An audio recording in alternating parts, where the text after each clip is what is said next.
আপনি ডিলার, আমরা তথ্য পেয়ে এসেছি এবং আপনি 1235 টাকার 53 টাকা যে সিলিন্ডার ওটা আপনি বিক্রি করেন 12 কেজি 1700 টাকা বিক্রি করেন।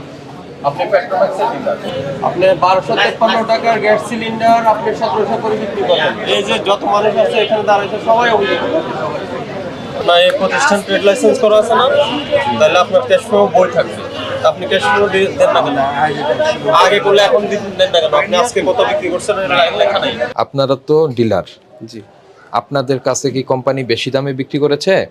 না, কোম্পানিতে বেশি দামে বিক্রি করে। তাহলে ক্রাইসিস হলে আপনারা কেন দাম বাড়িয়েছেন? না, আমরা দাম বাড়াই নাই তো, আমরা দাম বাড়াই নাই, কিন্তু আমাদের মালটা স্টকে নাই। এই যে সবগুলা বোতল আমাদের স্টকে না থাকলে বিক্রি হবে না। মানে মাল কোথায় আছে? বিক্রি নাই তো। মাল আছে কোথায়? কোম্পানি থেকে আসলে বিক্রি হয়, এখন আসে নাই। না এখন আসে না। এই যে আমার গাড়ি আসে।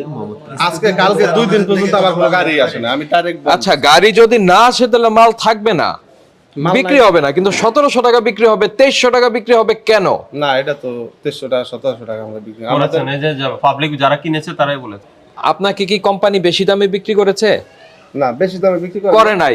তাহলে 3 জন গ্রাহক এই দামেই পাবে। কিসে পাবে? যেটা সরকার নির্ধারণ করে দিয়েছে সেটাই পাবে। 1 টাকাও তার বেশি নেওয়ার কথা না। তাহলে মাঝখানে যে অনৈতিক মুনাফাটা অর্জন করছেন, এটা আপনি করছেন, আপনারা করছেন। আমি যেটা প্রশ্ন করি ওটার উত্তর দিবেন। আমি তো আপনার কাছে ব্যাখ্যা চাই, ব্যাখ্যা যখন চাইবো তখন ব্যাখ্যা দিবেন। 12 কেজির গ্যাস সিলিন্ডার কত বিক্রি করেন? আমি মাত্র শুনেছি ও বলছে 1700 টাকা, এবং আমাদের কাছে অভিযোগও এসেছে আপনি 1700 টাকা গ্যাস সিলিন্ডার বিক্রি করেন। ক্যাশ ফ্লোটা ক্যাশ ফ্লো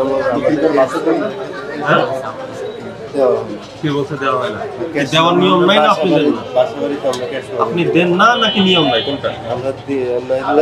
দেখি ক্যাশ ফ্লো বই আছে? তো আপনি তো জানেন, মানে দেওয়া হয় বিধায় তো এটা ফিল করছেন। কে চায় না? এটা কেউ তো চাইবো না, এটা আপনার দায়িত্ব দেওয়া। একটা দোকানে সবাই সেই কেউ চাইবে কেন?